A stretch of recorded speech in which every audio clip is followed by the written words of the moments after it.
अमरावतीमध्ये एका ज्वेलर्सच्या दुकानातून लाखो रुपयांच्या सोन्याच्या बांगड्यांची चोरी झाल्याने खळबळ उडाली होती। मात्र पोलिसांच्या सतर्कतेमुळे आणि जलद कारवाईमुळे गुन्हेगारांचा हा डाव फसला।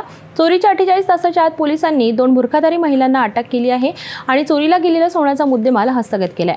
अमरावती शहरातील रायली प्लॉट परिसरात असलेल्या बजरंगलाल छोटेलाल वर्मा यांच्या ज्वेलर्सच्या दुकानात 18 ऑगस्ट रोजी दुपारी 4 वाजताच्या सुमारास 2 अनोळखी महिला बुरखा घालून बांगड्या खरेदी करण्याच्या बहाण्याने आल्यात। दुकानातील महिला कर्मचाऱ्याला बांगड्या दाखवण्यास सांगून त्यांनी नजर चुकून 2 सोन्याच्या बांगड्या चोरल्यात।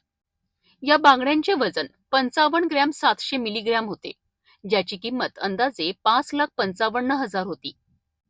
चोरी झाल्याचे लक्षात आल्यानंतर व्यवस्थापकाने दुकानातील सीसीटीव्ही फुटेज तपासले। फुटेजमध्ये या दोन्ही महिलांनी संगनमताने चोरी केल्याचे स्पष्ट दिसले।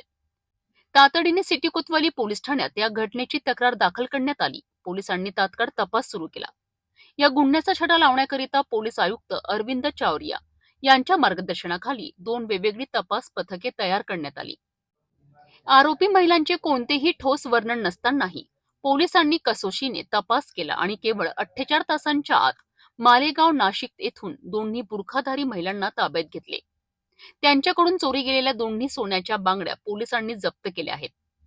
ही यशस्वी कामगिरी पोलीस उपायुक्त श्याम घुगे, सहाय्यक पोलीस आयुक्त संजय खताडे, वरिष्ठ पोलीस निरीक्षक मनोहर कोटनाके यांच्या मार्गदर्शनाखाली पोलीस निरीक्षक रामदास पालवे आणि त्यांच्या टीमने केली आहे। अमरावती पोलिसांच्या जलद आणि यशस्वी कारवाईमुळे व्यावसायिक वर्गात सुरक्षिततेची भावना निर्माण झाली आहे। गुन्हेगारांनी कितीही चतुराईने गुन्हा केला तरी पोलीस यंत्रणा त्यांच्यापर्यंत पोहोचू शकते, हे या घटनेतून पुन्हा एकदा सिद्ध झालंय।